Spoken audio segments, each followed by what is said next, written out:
We were talking about the front page of the Financial Times this morning, Brian, where it said effectively that investors have drawn a line on this offering. And we were under it, and we were discussing what that really means. Well, what it means is that the market is willing to look past some of the other issues, Jamal Khashoggi to be the main one, obviously, that have faced Saudi Arabia. You know, maybe criticism over the government, whatever it is. Bond market investors globally don't seem to care. I mean, the appetite, guys, for this bond offering is unlike anything the world has ever seen. I mean, even before the first day, it was oversubscribed 3-1, about $30 billion in interest for a planned $10 billion offering. Well, the offering's been jumped to $12 billion, but you have about $100 billion in interest. Now, to be clear, that doesn't mean they're selling $100 billion in bonds. It simply means that they could possibly sell $100 billion in bonds because that's how much order interest there is. They're only going to sell about $12 billion worth of bonds.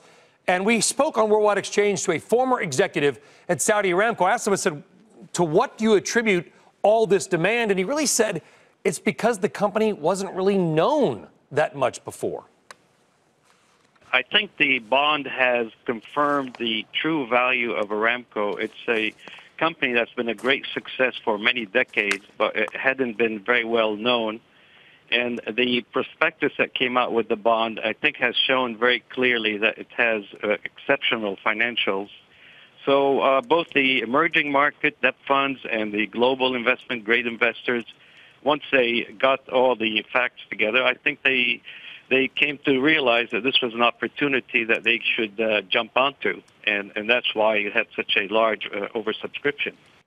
You know, Andrew, in particular, of course, you were over there. You looked at the company physically, but This is the first time the world has really looked at the books. In the 86-year history of Aramco, Saudi Aramco, it's the first time we've gotten some ideas to the numbers, and I think that $111 billion profit figure just blew everybody's minds, and that's why you see this incredible interest. Okay, so, Brian, there's two schools of thoughts, though, on what this offering and its size means.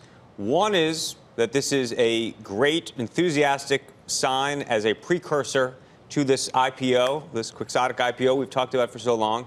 There are others that say, look, if they can actually raise $100 billion through a loan like this, they may just do this and maybe a couple more over the years, and there may never be an IPO.